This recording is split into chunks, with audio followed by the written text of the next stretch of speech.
Hi friends, నేను మీ Harish with reality channel. So గత క్లాసులు మనం ఏదైతే చెప్పుకుంటున్నాం అవన్నీ కూడా డ్రైవర్కి సంబంధించినటువంటి క్లాసులు చెప్పుకుంటా ఉన్నాం. ఇది ఎస్ఎస్సి డ్రైవర్కి, ఢిల్లీ పోలీస్ కానిస్టేబుల్ డ్రైవర్స్ కానీ, state and central and PTO fire, ఇలా ప్రతి ఒక్క దానికి కూడా మనకి యూస్ఫుల్ అయ్యేటువంటి క్లాసులు అయితే మనం చెప్పుకుంటూ ఉంటున్నాం. ప్రతిరోజు యూట్యూబ్లో మనం నిరంతరం క్లాసులు చెప్పుకుంటూ ఉన్నాం. చాలామందికి ఆఫ్లైన్, ఆన్లైన్గా చాలా వరకు క్లాసులు చెప్పుకుంటూ వస్తున్నాం. సో ఈరోజు టాపిక్ వచ్చేసి మనకి మెయిన్గా వెహికల్ మెయింటెనెన్స్ గురించి మనం చెప్పుకోవడం జరుగుతుంది. మనకి ఏ ఎగ్జామ్ అయినా సరే, ఏ డ్రైవర్ సంబంధించిన కాంపిటేటివ్ ఎగ్జామ్ సంబంధించిన కానీ ఈ ప్రివెంటివ్ మెయింటెనెన్స్ గురించి, అసలు వెహికల్ యొక్క మెయింటెనెన్స్ గురించి తెలుసుకోవడం ఖచ్చితంగా ఉంటుంది. దీని గురించే చాలా వరకు మనకి మార్క్స్ అయితే ఈ సిలబస్ నుంచే చాలా వరకు వస్తాయి మనకి. సో ఖచ్చితంగా ఈ టాపిక్ని మీరు మిస్ కాకుండా అయితే ఈ క్లాస్ని జాగ్రత్తగా వినండి. ఎందుకంటే దీంట్లో చాలా వరకు మనకి ప్రశ్నలు అడిగే అవకాశం ఖచ్చితంగా ఉంటుంది. సో మనకి వెహికల్ని చాలా విధాలుగా మెయింటైన్ చేయొచ్చు. అండ్ ప్రివెంటివ్ అని, ప్రెడిక్టివ్ అని, కరెక్టివ్ అని, షెడ్యూల్ అని, ఇలా పలు రకాలుగా మనం మెయింటెనెన్స్ చేయొచ్చు. దాంట్లో మనకి ఫస్ట్ వచ్చేసి మనకి ప్రివెంటివ్ మెయింటెనెన్స్. అసలు ప్రివెంటివ్ మెయింటెనెన్స్ ఏంటి, దీని యొక్క పూర్తి వివరణ, ఇది మనకి వాహనంలో మనకి ఎలాంటి ఉపయోగాలు చేకూరుస్తుంది, ఇది చేయకపోతే ఏంటి, చేస్తే ఏంటి, దీనివల్ల నష్టాలేంటి, లాభాలేంటి, వీటి యొక్క ముఖ్య ఉద్దేశాలు ఏంటి అనేది ఈరోజు టాపిక్లో మనం తెలుసుకుందాం ఉన్నాం. సో దానికంటే ముందు ఎవరైతే ఈ వీడియో చూస్తున్నారో దయచేసి నా ఛానల్ సబ్స్క్రైబ్ చేయండి, ఫార్వర్డ్ చేయండి. ఎవరైతే నిరుద్యోగులు మీ ఫ్యామిలీలో కానీ, మీ ఫ్రెండ్ సర్క్యులేషన్లో కానీ ఎవరైతే ఉంటే డ్రైవర్ సంబంధించిన వాటికి ప్రిపేర్ అవ్వాలనుకుంటున్నారో వాళ్ళందరూ కూడా నా ఛానల్ ఫాలో చేసి సబ్స్క్రైబ్ చేయండి. సో టాపిక్లోకి వస్తే ప్రివెంటివ్ మెయింటెనెన్స్, మీరు స్క్రీన్ మీద కూడా చూడవచ్చు. ప్రివెంటివ్ మెయింటెనెన్స్ అంటే ఏంటంటే, ఫస్ట్ ఆఫ్ ఆల్ వాహనం చెడిపోవడానికి ముందే, ఏదైతే మనం వాహనం డ్రైవ్ చేస్తూ ఉంటామో నిరంతరం, అది చెడిపోవడం కంటే బ్రేక్ డౌన్స్ అంటే మనం రన్నింగ్లో వెళ్ళేటప్పుడు సడన్గా ఆగిపోతే చూసారా, అలాంటి వాటిని మనకి బ్రేక్ డౌన్స్ ప్రాబ్లమ్స్ అంటారు. ఇలా ప్రాబ్లమ్స్ జరగడం కంటే ముందే మనం ప్లానింగ్ ప్రకారం వాహనాన్ని తనిఖీ చేసే విధానాన్ని, లేదా అవసరాన్ని బట్టి అవసరమైనటువంటి సర్వీస్ చేయడాన్ని ఏమంటారంటే ప్రివెంటివ్ మెయింటెనెన్స్ అంటారు. ప్రివెంటివ్ మెయింటెనెన్స్ అంటే ఏంటంటే, వాహనాన్ని ఏదైతే బ్రేక్ డౌన్ ప్రాబ్లమ్స్ ఏదైతే ఉన్నాయో అవి రాకుండా మనం తీసుకునే జాగ్రత్తలు, ముందుగానే తీసుకునేటువంటి జాగ్రత్తలు ఏదైతే ఉన్నాయో అన్నీ కూడా ప్రివెంటివ్ మెయింటెనెన్స్ కిందకు వస్తాయి. సో ఈ ప్రివెంటివ్ మెయింటెనెన్స్ మనం కరెక్ట్గా మనం ఈ ప్లానింగ్ ప్రకారం చేసుకున్నట్లయితే వాహనంలో ఎలాంటి బ్రేక్ డౌన్స్ ప్రాబ్లమ్స్ కూడా వచ్చే అవకాశం ఉండదు. సో వాహనం అనేది స్టాండర్డ్గా, పర్ఫెక్ట్గా మనకి మంచిగా ఉండడం జరుగుతుంది. సో ఈ ప్రివెంటివ్ మెయింటెనెన్స్ అంటే డెఫినేషన్ మీరు తెలుసుకున్నారు. ఏదైతే మనం బ్రేక్ డౌన్స్ ప్రాబ్లమ్స్ రావడం కంటే ముందే మనం తీసుకోవాల్సిన ప్రతి చర్యలు కూడా ప్రివెంటివ్ మెయింటెనెన్స్ కిందకి వస్తాయి. అయితే ఇదేంటి, ఇక్కడ దీని యొక్క ముఖ్య ఉద్దేశం ఏంటి, లోపం రాకముందే నివారించడం. ఏదైతే మనం చెప్పుకున్నామో, ఏదైనా ప్రాబ్లం అంటే బ్రేక్ డౌన్స్ ప్రాబ్లమ్స్ ముందే వస్తాయి కాబట్టి, అంటే ఇలాంటి సరిగ్గా మెయింటెనెన్స్ ఏదైతే వెహికల్ యొక్క ఇన్స్పెక్షన్ మనం చేయకపోతే బ్రేక్ డౌన్ ప్రాబ్లమ్స్ వస్తాయి. ఇలాంటివి రావడం కంటే ముందే తీసుకోవాల్సిన ప్రతి ఒక్క చర్య కూడా మనం ప్రివెంటివ్ మెయింటెనెన్స్ కింద పరిగణించవచ్చు. సో నెక్స్ట్ వచ్చేసి ప్రివెంటివ్ మెయింటెనెన్స్ యొక్క ముఖ్య లక్ష్యాల గురించి మాట్లాడుకుందాం. వీటి యొక్క ముఖ్య లక్ష్యాలు ఏంటి, మరి లక్ష్యాలు ఏంటంటే, ఫస్ట్ ఆఫ్ ఆల్ వాహనం బ్రేక్ డౌన్ను తగ్గించడం. అంటే ఏదైతే మనం బండిని, ఫస్ట్ ఆఫ్ ఆల్ ఏదైనా ఒక వెహికల్ని మనం స్టార్ట్ చేయడం కంటే ముందే, మనం ఫర్ ఎగ్జాంపుల్ మన ఇంట్లో వెహికల్స్ కానీ, లేదంటే ఆఫీస్లో వెహికల్స్ కానీ, లేదంటే ఇంకేదైనా సంథింగ్ మనం ఏదైతే నిరంతరం డ్రైవ్ చేస్తున్నట్టు ప్రతి ఒక్క వెహికల్ని కూడా వాహనాన్ని అంటే స్టార్ట్ చేయడం కంటే ముందే, ఫర్ ఎగ్జాంపుల్ ఈరోజు మనం డ్యూటీకి వెళ్ళడం అంటే సడన్గా వెళ్ళి వెహికల్ తీసుకోవడం కాదు.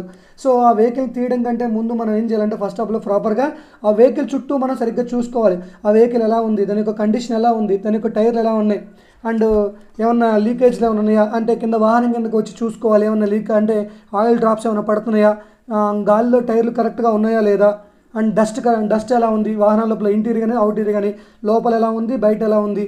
అండ్ కొన్ని వెహికల్స్ ఏంటంటే సడన్గా మనకి డైరెక్ట్గా తీసుకొని వెళ్ళిపోతాం, హారన్ ఉన్నాయా లేదా, ఫ్యూజ్లు ఏమైనా సక్రమంగా ఉన్నాయా లేదా, ఫ్యూల్ అనేది సరిగ్గా చూసుకోకపోవడం, ఇంజిన్ ఆయిల్ చెక్ చేసుకోకపోవడం, గేర్ ఆయిల్ చెక్ చేసుకోకపోవడం, అండ్ లూబ్రికేట్ అంటే బ్రేక్ ఆయిల్ కానీ, క్లచ్ ఆయిల్ కానీ, ఇలాంటివన్నీ కూడా చూసుకోకుండా ఒక గుడ్డిగా వెళ్ళడం అనేది కూడా కరెక్ట్ అయిన పని కాదు. సో ఇలాంటివన్నీ కూడా మనం ప్రాపర్గా చూసుకొని వాహనాన్ని స్టార్ట్ చేయడం అనేది కరెక్ట్ అని పద్ధతి. ఏదైనా లూబ్రికేషన్ తక్కువగా ఉంటే వాటిని సరి చేసుకోవాలి. వాటి యొక్క మ్యాక్సిమం మినిమం అనే లెవెల్స్ ఉంటాయి. ఆ లెవెల్స్ వరకు కరెక్ట్గా ఉన్నాయా లేదా, వాహనం సంబంధించినటువంటి బ్రేక్ ఫ్యూయల్ కానీ ఇవన్నీ కూడా కరెక్ట్గా ఉన్నాయో చూసుకున్న తర్వాతనే మనం వెహికల్ అంతా స్టార్ట్ చేయాలి. సో ఇవన్నీ కూడా మనం చేస్తేనే వాహనం యొక్క బ్రేక్ డౌన్ తగ్గించడానికి ఛాన్సెస్ ఉంటాయి. సో ఇక్కడ పాయింట్ కూడా అదే అనమాట. ప్రివెంటివ్ మెయింటెనెన్స్ యొక్క ముఖ్య లక్ష్యాలు ఏంటంటే వాహన బ్రేక్ డౌన్ తగ్గించడం, రెండోది వచ్చేసి వాహన ఆయుష్ని పెంచడం. వాహన ఆయుష్ని పెంచడం అంటే ఎలా, ఇవన్నీ కూడా కరెక్ట్గా ఉంటే వాహన కండిషన్ కూడా కరెక్ట్గా ఉంటుంది. సో మనం ఎగ్జాంపుల్గా తీసుకుంటే మనం ఒక మనిషి అనేవాడు వాడి యొక్క స్థితిని తగ్గట్టు కరెక్ట్ షెడ్యూల్ ప్రకారం అంటే టైమింగ్ ప్రకారం కష్టపడుకుంటూ తను తినవలసిన ఫుడ్ అన్ని టైం ప్రకారం తీసుకుంటే అతను ఆరోగ్యవంతుడిగా ఉంటాడు. అలా కాకుండా జంక్ ఫుడ్ అన్ని తినుకుంటా అంటే మనం ఎప్పుడు పడితే అప్పుడు తినడం, టైంకి తినకపోవడం, నీరసంగా అవడం, అంటే ఏ సందర్భంలో చేయాల్సిన పని ఆ సందర్భంలో చేయకపోవడం వల్ల వీక్ అవుతాడు. అదేవిధంగా మనిషి ఎలాగోనో వెహికల్ కూడా అలాగే ఉంటుంది. సో వెహికల్ సంబంధించినంత వరకు ప్రకారం వాడి యొక్క అవసరాల నిమిత్తం వాడికి ఏదైతే కావాలో వాడికి అందించినట్లయితే ఆ వాహనం అనేది సమృద్ధిగా ఆయుష్ని పెంచుకోవడం జరుగుతుంది. ఆయుష్ని పెంచుకోవడం అంటే వెహికల్ యొక్క కండిషన్, లాంగ్ లెంత్, లైఫ్ అనేది పెరగడం జరుగుతుంది. అంటే ఎక్కువ కిలోమీటర్లు తిరగాల్సిన వెహికల్ అనేది కూడా మనకి ఈ కండిషన్ అంతా కూడా కరెక్ట్గా మనం ఏదైతే ఫ్యూయల్ కానీ అన్నీ కూడా మనం కరెక్ట్గా మెయింటైన్ చేసుకుంటే ఆ వెహికల్ యొక్క లాంగ్ అనేది లైఫ్లో అనేది ఎక్కువగా ఉండడం జరుగుతుంది. సో నెక్స్ట్ వచ్చేసి రిపేర్ ఖర్చులను తగ్గించడం.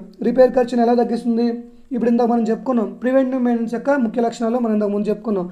ఏదైతే వాహనాన్ని ప్రివెంటివ్ మెయింటెనెన్స్ యొక్క ముఖ్య లక్ష్యాల్లో మెయిన్ పాయింట్ ఏంటంటే వెహికల్ యొక్క బ్రేక్ డౌన్ ప్రాబ్లం తగ్గించడం. సో బ్రేక్ డౌన్ ప్రాబ్లం తగ్గించడం అంటే మనం వెహికల్ యొక్క ఖర్చులు కూడా తగ్గించినట్లయితే అదే వెహికల్ మనం ఫస్ట్ ఆఫ్ ఆల్ ఈ ప్రివెంటివ్ మెయింటెనెన్స్ సరిగ్గా చేయనట్లయితే అంటే ఆయిల్ చెక్ చేయకుండా, కూలెంట్ చెక్ చేయకుండా, లేకపోతే ఎలాంటి అంటే వెహికల్ కింద ఏమైనా డ్రాప్స్ కానీ ఏమైనా ప్రాబ్లమ్స్ కానీ ఏదైనా షార్టేజ్ ప్రాబ్లం కానీ ఇలాంటివి కూడా చెక్ చేసుకోకుండా మనం డైరెక్ట్గా అలానే తీసుకెళ్తే ఏమవుతుంది, చిన్నగా ఉన్నటువంటి అంటే తక్కువ స్టేజ్లో ఉన్నటువంటి ప్రాబ్లం ఏమవుతుంది, క్రమేపీ రన్ అవుతున్న కొద్దీ పెద్దదయ్యే అవకాశం ఉంటుంది. ఫర్ ఎగ్జాంపుల్ టైర్లో గాలి చూసుకోకుండా మీరు వెళ్తారు. టైర్లో గాలి చూసుకోకుండా వెళ్తే దారి మధ్యలో మీరు టైర్ పగిలిపోవడమో లేదంటే పూర్తిగా ఆగిపోవడమో జరుగుతుంది. అక్కడ ఏమవుతుంది అంటే ఇక్కడ ఫస్ట్ ఇయర్ మీరు చూసుకున్నట్లయితే కొద్ది సమయం మనకు మిగులుతుంది, ఖర్చు కూడా మిగులుతుంది. ఫర్ ఎగ్జాంపుల్ టైర్లో గాలి తగ్గితే మనం గాలి పెట్టుకుంటూ పోతే మనకి టైం అనేది సేవ్ అవుతుంది, మనీ అనేది సేవ్ అవుతుంది. అలా కాకుండా మనం దాన్ని నిర్లక్ష్యం చేసి ముందుకు వెళ్తే ఏమవుతుంది, టైర్ పంచర్ అవ్వడమో, బరస్ట్ అవ్వడమో లేదా టైర్ అనేది పేలిపోవడం ఇలాంటివి జరుగుతాయి. అలా జరిగినప్పుడు ఏమవుతుంది, ఎక్కువ ఖర్చు అవుతుంది, సమయం అనేది వృధా అవుతుంది, ప్రాణ నష్టం కూడా జరిగే అవకాశం కూడా ఉంటుంది. సో ఇక్కడ అదే అన్నమాట పాయింట్. డ్రైవర్ ఏంటంటే రిపేర్ ఖర్చులు తగ్గించాలంటే first of all preventive maintenance సరిగ్గా చేయాలి. ప్రివెంటివ్ మెయింటెనెన్స్ చేసినట్లయితే అటు వాహనం ఏదైతే ఉందో అలాంటి వాహనాలన్నీ కూడా రిపేర్ ఖర్చులు తగ్గించుకునే అవకాశం ఉంటుంది. ఎవరైతే సరిగ్గా మెయింటైన్ చేయరో వాళ్ళందరూ కూడా ప్రాణ నష్టం జరిగే అవకాశం ఉంటుంది, వాహన నష్టం జరిగే అవకాశం ఉంటుంది, ఖర్చు కూడా నష్టం జరిగే అవకాశం ఉంటుంది. సో సమయము మరియు ఖర్చు మరియు ప్రాణ నష్టం ఇవన్నీ కూడా జరిగే అవకాశం ఇవన్నీ కూడా ఉంటుంది. ఎప్పుడు జరుగుతుంది ఇవన్నీ కూడా ప్రివెంటివ్ మెయింటెనెన్స్ సరిగ్గా చేయనప్పుడు మాత్రమే ఇవన్నీ జరుగుతాయి. ఎవరైతే ప్రివెంటివ్ మెయింటెనెన్స్లో మనం ఖచ్చితంగా చేసినట్లయితే వాళ్ళు ఇవన్నీ కూడా సేవ్ చేసుకుంటారు అనమాట. సో నెక్స్ట్ పాయింట్ డ్రైవర్ మరియు ప్రయాణికుల భద్రత. ఇందాక మనం చెప్పిన పాయింట్ డ్రైవర్ మరియు ప్రయాణికుల మధ్య ఇప్పుడు ఫర్ ఎగ్జాంపుల్ వాహనం ఉంది, రెగ్యులర్గా మనం ఒక ఆర్టీసీ బస్సులో కానీ ఒక వెహికల్లో కానీ ట్రావెల్ చేస్తున్నాం. ఈ వెహికల్లో ట్రావెల్ చేసినప్పుడు ఆ యొక్క వాహనం అనేది కండిషన్గా ఉంటే మనకి ప్రయాణం అనేది సాఫీగా జరుగుతుంది, ప్రాబ్లం లేకుండా ఎలాంటి అంతరాయం జరగకుండా ప్రయాణం అనేది సాఫీగా జరుగుతుంది. ఒకలా అది కాకుండా ఇది సరిగ్గా ఎవరైతే డ్రైవర్ అనేవారు ఈ బస్సుని సరిగ్గా మెయింటైన్ చేయకపోతే, ప్రివెంటివ్ మెయింటెనెన్స్ కానీ సరిగ్గా చేయకపోతే ఏమవుతుంది, దారి మధ్యలో టైర్ స్లిప్ అయ్యే అవకాశం ఉంటుంది, లేదా టైర్లు అంటే సడన్ స్పీడ్ వెళ్ళేటప్పుడు టైర్లు పేలే అవకాశం ఉంటుంది, బ్రేక్లు ఫెయిల్ అయ్యే అవకాశం ఉంటుంది, లేదా ఇంకా చెప్పకూడదు భయంకరమైన కారణాలు జరిగే అవకాశం ఉంటుంది. అలాంటప్పుడు తన ఒక్కడి వల్ల ఎంతమంది ప్రాణాలు పోయే అవకాశం ఉంటుంది. ఇప్పుడు చూస్తూ ఉంటున్నాం, మనం పేపర్లో చూస్తూ ఉంటున్నాం, టీవీలో చూస్తూ ఉంటున్నాం, స్కూల్ బస్సులు పడిపోవడం కానీ, కాలేజ్ బస్సులు పడిపోవడం కానీ, ఆర్టీసీ బస్సులు పడిపోవడం కానీ ఇలాంటివన్నీ చూస్తూ ఉంటున్నాం. ఎందుకు? ఇవన్నీ కూడా ప్రివెంటివ్ మెయింటెనెన్స్ వాడి యొక్క ఫిట్నెస్ సరిగ్గా చూసుకోకపోవడం వల్ల, ఈ నిర్లక్ష్యం వల్ల మనకి ఇవన్నీ జరిగే అవకాశం ఉంటుంది. దీనివల్ల ఏమవుతుందంటే డ్రైవరు మరియు ఒక ప్రయాణికులు మొత్తం కూడా వారి యొక్క ప్రాణాలను కోల్పోవడం, లేదంటే టైంని నష్టపోవడం, వాహనానికి ఖర్చు పెరిగిపోవడం ఇవన్నీ కూడా జరగడం జరుగుతుంది. సో ఎప్పుడైతే ప్రాపర్గా ప్రివెంటివ్ మెయింటెనెన్స్ చేయగలుగుతారో వాళ్ళందరూ కూడా సేఫ్గా ఉంటారు, చాలా ప్రయాణికులంతా కూడా భద్రతగా ప్రయాణిస్తారు. నెక్స్ట్ పాయింట్ ఇంధన పొదుపు, మైలేజ్ యొక్క పెంపు. సో ఇది కూడా మనకి మెయిన్ పాయింట్ అనమాట. ఇప్పుడు ఇక్కడ ఒకసారి ఆలోచించండి, ఎవరైతే తన యొక్క వాహనాన్ని సమృద్ధిగా ఆయిల్ కానీ ఫ్యూయల్ కానీ కరెక్ట్గా ఎలాంటి ఇబ్బంది లేకుండా ప్రివెంట్గా క్లీన్ చేసుకుంటాడో అలాంటి వెహికల్కి ఏమవుతుందంటే అధిక మైలేజ్ వచ్చే అవకాశం ఉంటుంది. అది ఖచ్చితంగా జరుగుతుంది. ఎందుకంటే ఫర్ ఎగ్జాంపుల్ ఇప్పుడు తక్కువ పరిమాణంలో ఉన్నప్పుడే ఆ సమస్యను మనం గుర్తించినట్లయితే అది పెద్దగా రాదు, పెద్దగా వచ్చి అధిక ఖర్చు లోటు అవ్వదు. కాబట్టి మనం చిన్నగా ఉన్నప్పుడే సమస్యను గుర్తించి వాటి యొక్క మెయింటెనెన్స్ ఏదైతే చేస్తే దాని యొక్క రిపేర్ అవుతుందో అనేది గమనించి ఒక వెహికల్ని కండిషన్ కరెక్ట్గా చూసుకున్నట్టయితే వెహికల్ కూడా పర్ఫెక్ట్గా ఉంటుంది, దాని యొక్క ఇంధన మైలేజ్ కూడా పంపించే అవకాశం ఉంటుంది. ఇంధన మైలేజ్ పంపించడం మరొక కారణం ఏంటంటే ఫర్ ఎగ్జాంపుల్ కొన్ని వెహికల్స్ ఎయిర్ ఫిల్టర్స్ అన్నీ కూడా ఉంటాయి. మనం ఎక్కువ కూడా రఫ్ రోడ్లో కూడా ప్రయాణిస్తూ ఉంటాం, విలేజ్ లెవెల్స్ కానీ గ్రామీణ ప్రాంతాల్లో మనకి విలేజ్లలో మట్టి ఇలాంటి ప్రాంతాల్లో మనం ఎక్కువ డస్ట్ పార్టికల్స్ ఉన్న ప్రాంతాల్లో మన వెహికల్ని రన్ చేస్తూ ఉంటాం. అలాంటప్పుడు ఏమవుతుందంటే ఎక్కువ ఈ ఎయిర్ ఫిల్టర్ అనేది మనకి సక్షన్ చేసుకుంటూ ఉంటుంది. ఇంజిన్కి కావాల్సినటువంటి ఏదైతే స్వచ్ఛమైన గాలి ఉంటుందో ఆ గాలి కూడా ఈ ఎయిర్ ఫిల్టర్ మనకి అట్మాస్ఫియర్ నుంచి పీల్చుకోవడం అవుతుంది. ఇలా అట్మాస్ఫియర్లో తిరుగుతున్నట్టు వెహికల్ ఈ దుమ్ము ధూళిని కూడా పీల్చుకునే అవకాశం ఉంటుంది. సో వెహికల్ని ఎప్పుడైతే మనం ఈ ఎయిర్ ఫిల్టర్ని ఒక షెడ్యూల్ ప్రకారం వాటిని క్లీన్ చేసుకున్నట్లయితే ఈ డస్ట్ అనేది పోయే అవకాశం ఉంటుంది. ఇంజిన్కి స్వచ్ఛమైనటువంటి గాలి పీల్చుకునే అవకాశం ఉంటుంది. అదేవిధంగా వెహికల్లో ఏసీ అనేది యూజ్ చేయడం జరుగుతుంది. ఏసీ ఫిల్టర్ కూడా మనం ఈ క్లీన్ చేసుకున్నట్లయితే వాహనం కూడా చాలా మంచిగా మనం ఆ వెహికల్లో ఎవరైతే ప్రయాణిస్తున్నారో వాళ్ళకి ఏసీ అనేది మంచిగా అందించడం జరుగుతుంది. లేకపోతే అది ఏసీ జామ్ అవటం ఇలాంటి అన్నీ కూడా సమస్యలు ఏర్పడతాయి అనమాట. సో మెయిన్లీ మనకి ఇవన్నీ కూడా మైలేజ్కి కారణం అవుతాయి అనమాట. ఎయిర్ ఫిల్టర్ కానీ ఇవన్నీ కూడా డస్ట్ పార్టికల్స్ కానీ ఇవన్నీ కూడా మనం క్లీన్ చేసుకోకపోతే ఏమైందంటే ఇంజిన్లోకి డస్ట్ అనేది పోయి మనకి మైలేజ్ అనేది దెబ్బతినే అవకాశం ఉంటుంది. చిన్న ప్రాబ్లమ్స్ అన్నీ కూడా పెద్ద ప్రాబ్లమ్స్గా అయ్యే అవకాశం ఎక్కువగా ఉంటుంది. సో ఇవన్నీ కూడా మనం ఖచ్చితంగా పాటించాలి. నెక్స్ట్ టాపిక్లోకి వస్తే ప్రివెంటివ్ మెయింటెనెన్స్ ఎందుకు అవసరం. ఇంతకుముందు దాని యొక్క లక్ష్యాల గురించి మాట్లాడుకున్నాం. ఇప్పుడు ప్రివెంటివ్ మెయింటెనెన్స్ ఎందుకు అవసరం అనేది గురించి మాట్లాడదాం. ప్రివెంటివ్ మెయింటెనెన్స్ ఎందుకు అవసరం అంటే ఫస్ట్ ఆఫ్ ఆల్ వాహనం అకస్మాత్తుగా ఆగిపోకుండా ఉంటుంది. ఏదైతే మనం జర్నీలో మనం వెహికల్ని కొనసాగిస్తున్నామో ఆ వెహికల్ మార్గ మధ్యలో చెడిపోకుండా ప్రాబ్లమ్స్ క్రియేట్ చేయకుండా ప్రాణనష్టం జరగకుండా మనకి ఈ వాహనం అనేది అకస్మాత్తుగా ఆగిపోకుండా ఉండడానికి మనకి ప్రివెంటివ్ మెయింటెనెన్స్ ఖచ్చితంగా చేయాల్సిన అవసరం ఖచ్చితంగా ఉంది. సో రెండో పాయింట్, రోడ్డుపై ప్రమాదాలను తగ్గిస్తాయి. అదే ఇందా మనం చెప్పుకున్నాం, రోడ్డుపై ప్రమాదాలను తగ్గించడానికి మనకి ప్రివెంటివ్ మెయింటెనెన్స్ అనేది ఖచ్చితంగా అవసరం. మూడో పాయింట్, ప్రభుత్వ వాహనాలకు తప్పనిసరి. ప్రభుత్వ వాహనాలకు తప్పనిసరి అనేది కాదు, ప్రతి ఒక్క వెహికల్కి కూడా తప్పనిసరి. ఇక్కడ పాయింట్ వచ్చేసి ప్రభుత్వ వాహనాలకు తప్పనిసరి అంటున్నారు, కానీ ప్రివెంటివ్ మెయింటెనెన్స్ అనేది ప్రతి ఒక్క వెహికల్కి కూడా ఏదైతే డ్రైవర్ ఉన్నాడో అది ప్రభుత్వమే కానీ ప్రైవేట్ కానీ ఏ వెహికల్కైనా సరే ప్రివెంటివ్ మెయింటెనెన్స్ చేయడం ఖచ్చితంగా అవసరం. ఎందుకంటే ఇక్కడ ప్రభుత్వ వాహనాలే సరిచేయాలని కాదు కదా. ఒక వాహనం డ్రైవ్ చేస్తున్నాడంటే ప్రభుత్వం కాదు, అక్కడ వాహనాలు పబ్లిక్ ఉండొచ్చు, ప్రభుత్వ అధికారులు ఉండొచ్చు, ఎవరైనా ఉండొచ్చు. ఖచ్చితంగా వాహనాలకి అన్నిటి కూడా ప్రివెంటివ్ మెయింటెనెన్స్ చేయాల్సిన అవసరం ఖచ్చితంగా ఉంటుంది. నెక్స్ట్, ఫైర్, పోలీస్, పీటీ వాహనాలు అత్యంత అవసరం. అంటే ఈ ఇప్పుడు ఫైర్ సంబంధించిన ఆఫీసులు కానీ పోలీస్, పీటీఓ అండ్ వాహనాలు అత్యంతంగా ఈ ప్రివెంటివ్ మెయింటెనెన్స్ అనుసంధానిస్తారు. ఎందుకంటే ఇక్కడ చాలా మెయిన్గా పబ్లిక్ అంటే ప్రభుత్వ వాహనాల్లో పీటీఓ అనే రంగాల్లో ఈ ప్రివెంటివ్ మెయింటెనెన్స్ కీలక పాత్ర వహిస్తుంది. ఎందుకంటే ఈ పీటీఓ అనేది కానీ ఫైర్ కానీ ఈ ఫోర్స్ ఎందుకు ఉంటుందంటే హైయర్ ఆఫీసర్ని ప్రొటెక్ట్ చేయడానికి, లేదంటే స్టేట్ అండ్ సెంటర్లో మినిస్టర్లు, ప్రెసిడెంట్లు, సీఎంలు వీళ్ళందరినీ కూడా ఈ పీటీఓ ఆర్గనైజేషన్ అనేది యూజ్ చేయడం జరుగుతుంది. సో ఎమర్జెన్సీ సమయంలో వాహనం సిద్ధంగా ఉంటుంది. ఇప్పుడు ఒక వెహికల్ ఈ ప్రివెంటివ్ మెయింటెనెన్స్ మనం సరిగ్గా చేసినట్లయితే at the same time with in spot ఏదైనా ఎమర్జెన్సీ సమయంలో వాహనం తీయడానికి భయం అనేది వేయకుండా ఉంటుంది. అదే మనం ఈ ప్రివెంటివ్ మెయింటెనెన్స్ చేయకపోతే ఎమర్జెన్సీ టైంలో ఎవరికైనా అర్జెంట్ కానీ ఏదైనా హాస్పిటల్ ఇష్యూస్ కానీ ఏమైనా అయితే అప్పుడు వాహనం చేయాలంటేనే చాలా భయం వేస్తుంది. ఎందుకంటే మధ్యలో ఆగిపోవచ్చు, లేదంటే టైర్లో గాలి లేకపోయి అక్కడే స్టక్ అయిపోవచ్చు. ఇలా చాలామంది అవసరాలని ఎమర్జెన్సీ టైంలో కాపాడాలంటే మనం ఈ ప్రివెంటివ్ మెయింటెనెన్స్ ఖచ్చితంగా చేయాల్సిన అవసరం ఖచ్చితంగా ఉంది. నెక్స్ట్, ప్రివెంటివ్ మెయింటెనెన్స్లో తనిఖీ చేసే ముఖ్య వ్యవస్థలు. సో ప్రివెంటివ్ మెయింటెనెన్స్ యొక్క లక్ష్యాల గురించి మాట్లాడుకున్నాం. ప్రివెంటివ్ మెయింటెనెన్స్ ఏ రంగంలో వాడతారని తెలుసుకున్నాం. ప్రివెంటివ్ మెయింటెనెన్స్ ఎందుకు చేయాలనే విషయం కూడా తెలుసుకున్నాం. సో ఇప్పుడు ప్రివెంటివ్ మెయింటెనెన్స్లో మనం తనిఖీ చేసే ముఖ్య వ్యవస్థల గురించి మాట్లాడదాం. ఇవన్నీ మీ అందరికీ కామన్గా తెలిసిందే. ఫస్ట్ ఆఫ్ ఆల్ ఏదైనా ఒకటి గుర్తుపెట్టుకోండి. ఫస్ట్ ఆఫ్ ఆల్ మనం ఏదైనా వాహనాన్ని తీయడానికంటే ముందే, అది కారే కావచ్చు, బస్సే కావచ్చు, బైకే కావచ్చు, ఏదైనా కావచ్చు, ఎనీ మోటార్ వెహికల్ ఏదైనా సరే ఒక వాహనాన్ని మనం స్టార్ట్ చేయడం కంటే ముందే వాహనాన్ని తనిఖీ చేయాల్సిన పని ఖచ్చితంగా ఉంటుంది. ఇలా వాహనాన్ని స్టార్ట్ చేయడం కంటే ముందే తనిఖీ చేస్తే ప్రతి ఒక్క వ్యవస్థని కూడా మనం ఏమంటామంటే ప్రివెంటివ్ మెయింటెనెన్స్ కింద పరిగణించవచ్చు.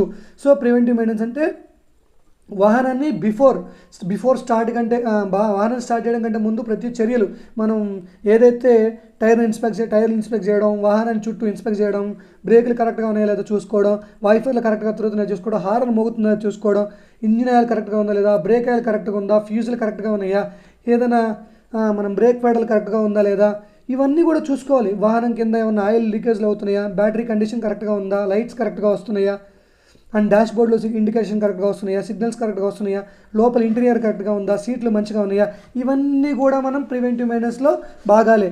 సో వీటన్నిటిలో ముందు ఫస్ట్ మనం తనిఖీ చేసే స్టెప్ బై స్టెప్ మాట్లాడుకుందాం. ఇంజన్ వ్యవస్థ. ఫస్ట్ ఆఫ్ ఆల్ ఇంజన్ వ్యవస్థకు వస్తే ఇంజన్ వ్యవస్థలో మనం ఏమేమి తనిఖీ చేయాలంటే ఫస్ట్ పాయింట్ ఇంజిన్ ఆయిల్ స్థాయి కరెక్ట్గా ఉందా లేదా, అంటే ఇంజిన్ ఆయిల్ కరెక్ట్గా ఉందా లేదా చూసుకోవాలి. ఆయిల్ రంగు. సెకండ్ పాయింట్ అంటే ఆయిల్ రంగు. అంటే మనం డిప్స్టిక్ ద్వారా మనం ఇంజిన్ లోపల ఉన్నటువంటి ఆయిల్ని చెక్ చేస్తూ ఉంటాం. ఈ డిప్స్టిక్ ద్వారా చూస్తే ఆయిల్ యొక్క కలర్ అనేది అంటే అంటే ఒక లిమిట్ ఉంటుంది. మనం 10,000 టు అంటే 8,000 టు 10,000 మనం ఫర్ మంత్ చెక్ చేసుకుంటూ ఉంటాం ఆయిల్ యొక్క రీడింగ్ని. ఈ ఆయిల్ అనేది పూర్తిగా బ్లాక్ అవుతుందా, దీని యొక్క మడ్డి ఏదైనా డర్టికల్ పార్టికల్స్ ఏమైనా ఏర్పడ్డాయా, ఆయిల్ చేంజ్ చేయాలా వద్దని చెప్పేసి ఇండికేషన్ కోసం మనం ఆయిల్ రంగుని గుర్తించాలి. మూడో పాయింట్ వచ్చేసి కూలెంట్ స్థాయిని చెక్ చేసుకోవాలి. ఇంజిన్ సంబంధించిన వ్యవస్థలో మనం చెక్ చేసుకున్న పాయింట్స్ ఇవి కూడా. కూలెంట్ స్థాయి అని ఉంటే కూలెంట్ కరెక్ట్గా ఉందా లేదా, అంటే కూలెంట్ స్థాయి ఎందుకు ఇంపార్టెంట్ అంటే మనకి ఇంజిన్లో కూలింగ్ వ్యవస్థ కోసం ఈ కూలింగ్ వ్యవస్థ అయితే మనకు ఉంటుంది. ఈ కూలెంట్ స్థాయి అనేది సరిగ్గా లేకపోతే ఇంజిన్ అనేది హీట్ ఎక్కి మనకి ఇంజిన్ అనేది బాయిల్ అయ్యి వెహికల్ అనేది స్టాప్ అయ్యి చెడిపోయే అవకాశం ఉంటుంది. సో కూలెంట్ స్థాయి అనేది ఖచ్చితంగా మనం చెక్ చేసుకోవాలి. Next point air filter. ఇందాక చెప్పుకున్నాం అట్మాస్ఫియర్లో ఉన్నటువంటి ఎయిర్ని తీసుకొని ఇంజిన్కి ఎయిర్ అనేది మనం ఒక ఎయిర్ ఫిల్టర్ అంటే ఇది కూడా ఇంజిన్కి వన్ ఆఫ్ ది కూలింగ్ సిస్టమ్గా పనిచేస్తుంది. ఎయిర్ ఫిల్టర్ అనేది కూడా మనకి కరెక్ట్గా ఉందా లేదా, అది ఏమైనా డస్ట్ పట్టిందా అనేది దాన్ని మనకి దాన్ని డస్ట్ పార్టికల్ క్లియర్ చేయాలని కూడా చూసుకోవాలి. నెక్స్ట్ ఆయిల్ ఫిల్టర్ కూడా మనం ఖచ్చితంగా చెక్ చేయాలి. ఎందుకంటే ఆయిల్ ఫిల్టర్ మనం చెక్ చేసుకోకపోతే ఆయిల్ యొక్క మైలేజ్ అనేది ఏదైతే మనకి వెహికల్ యొక్క మైలేజ్ తగ్గిపోయే అవకాశం ఉంటుంది. ఇంజిన్ లోపలికి మనకి ఏదైతే చాంబర్ అయితే ఉందో, మనకి ఏదైతే కమ్యూషన్ జరిగే కార్యక్రమం ఇంజిన్ లోపల కమ్యూషన్ అంటే మనకి పవర్ అనేది ఎక్కడైతే జనరేట్ అవుతుంది దాంట్లోకి మనకి వ్యర్థాలు అనేది వెళ్ళే అవకాశం ఉంటుంది. ఈ ఫిల్టర్ని క్లీన్ చేసుకుంటే మైలేజ్ మరియు ఇంజిన్ యొక్క లైఫ్ అనేది పెరిగే అవకాశం ఉంటుంది కాబట్టి వీటిని కూడా క్లీన్ చేసుకోవాలి. నెక్స్ట్ పాయింట్ బోల్ట్లు మరియు పైపులు. అంటే ఇంజిన్ వ్యవస్థలో ఇంజిన్ సంబంధించినటువంటి ఏదైతే పైప్స్ ఉన్నాయో హోస్ పైప్స్ కానీ ఏదైనా ఇంజిన్ సంబంధించినటువంటి ఏదైతే పైప్స్ కానీ లింకేజ్ కానీ ఏదైనా కరెక్ట్గా ఉన్నాయో లేదో చూసుకోవాలి. లీకేజ్గా ఉన్నా కానీ లేదా పగిలిపోయిన కానీ పైపులు ఉబ్బిపోవడం కానీ ఎలాంటి లీకేజ్లు కానీ ఇలాంటి జరిగే అవకాశాలు లేకుండా మనం క్లియర్గా చెక్ చేసుకోవాలి. ఇంజిన్ ఓవర్ హీట్ కాకుండా ఇవన్నీ కూడా మనకి ఇంజిన్ ఓవర్ హీట్ కాకుండా ఉండేందుకు సహకరిస్తూ ఉంటాయి అన్నమాట. నెక్స్ట్ వచ్చేసి లూబ్రికేషన్ వ్యవస్థ అంటే ఏంటి, ఇంజిన్ ఆయిల్ ఇందాక చెప్పుకున్నాం. ఇంజిన్లోనే one of the part lubrication. Engine oil కానీ గేర్ ఆయిల్ కానీ డిఫరెన్షియల్ ఆయిల్ కానీ గ్రీస్ పాయింట్లు కానీ ఫ్రిక్షన్ తగ్గించడం ఇవన్నీ కూడా దేనికి ఉపయోగపడతాయి మనకి. ఈ బ్రేక్ ఆయిల్ కానీ క్లచ్ ఆయిల్ కానీ ఇంజిన్ ఆయిల్ కానీ డిఫరెన్షియల్ ఆయిల్ కానీ గ్రీస్ పాయింట్స్ అన్నీ కూడా మనకి ఫ్రిక్షన్ తగ్గించడానికి ఇంజిన్ లోపల వాహనం నడవాలంటే మనకి ఈ ఫ్రిక్షన్ ఇవన్నీ కూడా ర్యాపిడ్కి గురై ఫ్రిక్షన్ అనేది ఏర్పడే జరుగుతుంది. ఈ ఫ్రిక్షన్ తగ్గించడానికి ఈ లూబ్రికేషన్ వ్యవస్థలో మనకి అన్నీ కూడా కరెక్ట్గా ఉన్నాయో లేదో చూసుకోవాలి. ఇవనేది ఈ ఇంజిన్ ఆయిల్ కానీ గేర్ ఆయిల్ కానీ డిఫరెన్షియల్ ఆయిల్ కానీ లేకపోతే ఏమవుతుందంటే ఇంజిన్ లోపల అటువంటి మనకి ఏదైతే గేర్స్ కానీ ఇవన్నీ కూడా ఏమైంది అంటే ఘర్షణకు లోనయ్యి అవి చెడిపోయే అవకాశం ఉంటుంది. వాటి యొక్క పటుత్వాన్ని నష్టపోయే అవకాశం ఖచ్చితంగా ఉంటుంది కాబట్టి అవన్నీ కూడా పరీక్షించాలి. నెక్స్ట్ కూలింగ్ వ్యవస్థ అంటే మనం గుర్తుపెట్టుకోవాల్సింది ఏంటంటే ఫస్ట్ పాయింట్ రేడియేటర్. ఈ రేడియేటర్ ద్వారా మనకి ఇంజిన్కి కూలింగ్ వ్యవస్థ అనేది జరగడం జరుగుతుంది. ఈ రేడియేటర్ వ్యవస్థ లేకపోతే ఇంజిన్ అనేది ఓవర్హీట్ అయ్యి బండి అనేది అక్కడే ఆగిపోయే అవకాశం ఉంటుంది. సో రేడియేటర్ మనం కరెక్ట్గా చెక్ చేసుకోవాలి. రేడియేటర్లో ఏమన్నా హోస్ అంటే లీకేజ్ అవుతున్నాయా, ఏదైనా పగిలిపోయి లీకేజ్ అవుతున్నాయా ఏమైనా చెక్ చేసుకోవాలి. దాన్ని రేడియేటర్ని ప్రతిసారి శుద్ధి చేసుకోవాలి. దాంట్లో అప్పుడప్పుడు మనం డర్టికల్ పార్టికల్స్ అనేవి ఏర్పడతాయి కాబట్టి వాటిని శుద్ధి చేసుకుంటూ ఉండాలి. కూలెంట్ మిశ్రమం సరిగ్గా ఉందో లేదో చూసుకోవాలి. వాటర్ అనేది మిక్స్ చేయకూడదు. కూలెంట్ మిశ్రమాన్ని కలుపుకోవాలి. మనం ఫ్యాన్ బెల్ట్ సరిగ్గా ఉందో లేదో చూసుకోవాలి. ఫ్యాన్ బెల్ట్ తెగిపోతే ఏమవుతుందంటే మనకి ఈ కూలింగ్ ఫ్యాన్ అనేది తిరగపోవడం వల్ల ఇంజిన్ హీట్ అయ్యి జామ్ అయ్యే అవకాశం ఉంటుంది. రేడియేటర్ క్యాప్ మనకి పైన రేడియేటర్ క్యాప్ ఉంటుంది అనమాట. ఆ క్యాప్ కూడా దాని నుంచి లీకేజ్ అయ్యే అవకాశం ఉంటుంది. ఇవన్నీ కూడా పర్ఫెక్ట్గా లేదో చూసుకోవాలి. ఇంజిన్ వేడి పెరగకుండా ఇవన్నీ కూడా ఈ కూలింగ్ వ్యవస్థ అనేది మనకి ఉపయోగపడుతుంది. సో నెక్స్ట్ వచ్చేసి ఇంధన వ్యవస్థ అంటే మనకి ఫ్యూయల్ లీకేజీలు కానీ ఇంజెక్టర్లు కానీ ఫ్యూయల్ ఫిల్టర్ కానీ డీజిల్ వాటర్ సపరేటర్లు ఇవన్నీ కూడా మనకి ఇంధన లోపాలు జరిగేటువంటి వ్యవస్థకి కారణాలు అనమాట. ఇవన్నీ కూడా కరెక్ట్గా ఉన్నాయని చూసుకోవాలి. ఫ్యూయల్ లీకేజీలు అంటే మనం డీజిల్ ట్యాంక్ నుంచి కానీ లేకపోతే ఇంజన్కి మనకి ఏదైతే కమ్యూషన్ జరిగే ఇంజన్ ఏదైతే బ్లాక్లో ఉందో ఆ బ్లాక్కి ఫ్యూయల్ అని సప్లై అయ్యేది మార్గాల ద్వారా ఏదైనా లీకేజ్ అవుతుందా, ఇంజెక్టర్లు కరెక్ట్గా ఉన్నాయా లేదా, అండ్ ఫ్యూయల్ ఫిల్టర్ కరెక్ట్గా ఉందా లేదా, డీజిల్ అండ్ వాటర్ సపరేటర్ ఇవన్నీ డీజిల్ని వాటర్ని సపరేట్ చేసేటువంటి కంటైనర్లు కరెక్ట్గా ఉన్నాయా లేదా, ఇవన్నీ కూడా మనం ఖచ్చితంగా చెక్ చేసుకోవాలి. ఇవన్నీ కూడా కరెక్ట్గా ఉంటే సరైన దహనం అంటే ఇంజిన్ లోపల దహన కార్యక్రమం జరుగుతుంది. ఈ పిస్టన్ యొక్క కదలిక ద్వారా కమ్యూషన్ జరుగుతుంది. కమ్యూషన్ కరెక్ట్గా జరగాలంటే ఇంజిన్ యొక్క వ్యవస్థలో ఇవన్నీ కూడా పర్ఫెక్ట్గా లేదో చూసుకోవాలి. నెక్స్ట్ బ్రేక్ వ్యవస్థ అంటే బ్రేక్ ఆయిల్ స్థాయి ఎలా ఉంది అంటే బ్రేక్ పెడల్ కరెక్ట్గా ఉన్నాయా, బ్రేక్ ఫ్యూయల్ ఏదైతే బ్రేక్ రిజర్వాయర్లో బ్రేక్ ఫ్యూయల్ కరెక్ట్గా ఉందా లేదా, మాన్యువల్ మ్యాక్సిమం మినిమం అని ఉంటాయన్నమాట. అవన్నీ కూడా కరెక్ట్గా ఉన్నాయో లేదో చూసుకోవాలి. బ్రేక్ ప్యాడ్స్ చూసుకోవాలి. బ్రేక్ లైనింగ్స్ కూడా చూసుకోవాలి. డ్రమ్ బ్రేక్లు డిస్క్ బ్రేక్లు అని చెప్తాము. డ్రమ్ బ్రేక్లోనేమో మనకి లైనింగ్స్ ఉంటాయన్నమాట. డిస్క్ బ్రేక్లో ప్యాడ్స్ ఉంటాయన్నమాట. ఇవన్నీ కూడా అరుగుతున్నాయో లేదో చూసుకోవాలి. హ్యాండ్ బ్రేక్ కరెక్ట్గా ఉందో లేదో చూసుకోవాలి. ఎయిర్ బ్రేక్ వ్యవస్థ, ఏదైతే ఎయిర్ బ్రేక్ వ్యవస్థ ఉందో భారీ వాహనంలో ఎయిర్ బ్రేకింగ్ సిస్టమ్ అనేది ఎలా ఉంది, వీటన్నిటిని కూడా పరిరక్షించుకోవాలి. ఇవన్నీ కూడా వాహనం సురక్షితంగా ఆగేందుకు, అంటే వెహికల్ యొక్క స్టాపింగ్ అండ్ మూవింగ్కి ఈ వ్యవస్థ అనేది ఇవన్నీ కూడా మనకి దోహదపడతాయి. ఇవన్నీ కూడా సరిగ్గా ఉన్నాయో లేదో చెక్ చేసుకోవాలి బ్రేకింగ్ వ్యవస్థలో. నెక్స్ట్ టైర్లు, వీల్స్ కిందకు వస్తే టైర్ల యొక్క గాలి ఒత్తిడి సరిగ్గా చూసుకోవాలి. టైర్ ట్రెడ్ లోతు, అంటే టైర్ని తయారు చేస్తాం కదా, వీటి యొక్క టైర్ యొక్క లోతు అరిగిపోయిందా లేదా అనేది మనం టైర్ మీద మనకి ఇండికేషన్స్ ఉన్నాయి అన్నమాట. ఇండికేషన్స్, అది టైర్ల టాపిక్ వచ్చినప్పుడు మీకు దీని యొక్క ఇండికేషన్ యొక్క ఈ టైర్ యొక్క డెప్త్ని, ఇండికేషన్స్ ఎక్కడెక్కడ ఉంటాయి అనేది, వీటి యొక్క రేటింగు, ఆ టైర్ మీద ఉన్న అక్షరాల గురించి మనం పూర్తిగా తెలుసుకుందాం. సో టైరు, గాలి, ఒత్తిడి అన్నీ కూడా చూసుకోవాలి. టైర్ యొక్క డెప్త్, లోతు ఎంత ఉందో చూసుకోవాలి. వీల్ అలైన్మెంట్ కరెక్ట్గా ఉందో చూసుకోవాలి. ఈ వీల్ అలైన్మెంట్ సరిగ్గా లేకపోతే వెహికల్ యొక్క అరుగుదల ఎక్కువ ఉంటుంది, వెహికల్ స్కిడ్ అయ్యే అవకాశాలు ఎక్కువగా ఉంటాయి. వీల్ బ్యాలెన్సింగ్ కరెక్ట్గా ఉందంటే 4 టైర్లు సక్రమంగా ఉన్నాయో లేదో చూసుకోవాలి. వీల్ నట్లు, ఏదైతే మనం టైర్ యొక్క నట్స్, వీల్ నట్స్ కరెక్ట్గా ఉన్నాయో చూసుకోవాలి, లేదంటే మార్గ మధ్యలో ఊడిపోయే అవకాశం ఉంటుంది.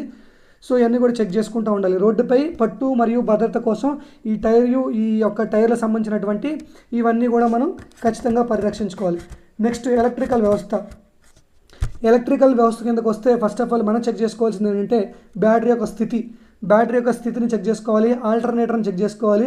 బ్యాటరీ స్థితి అంటే ఏంటంటే బ్యాటరీలో మనకి 6 సెల్స్ ఉంటాయి అన్నమాట. 6 సెల్స్, ఈ 6 సెల్స్లో మనకి వాటి యొక్క లోపల ఏదైతే లూబ్రికెంట్ ఏదైతే ఉందో అది కరెక్ట్గా ఉందో లేదో చూసుకోవాలి. ఆల్టర్నేటర్ అనేది సరిగ్గా పనిచేస్తుందో లేదో చూసుకోవాలి.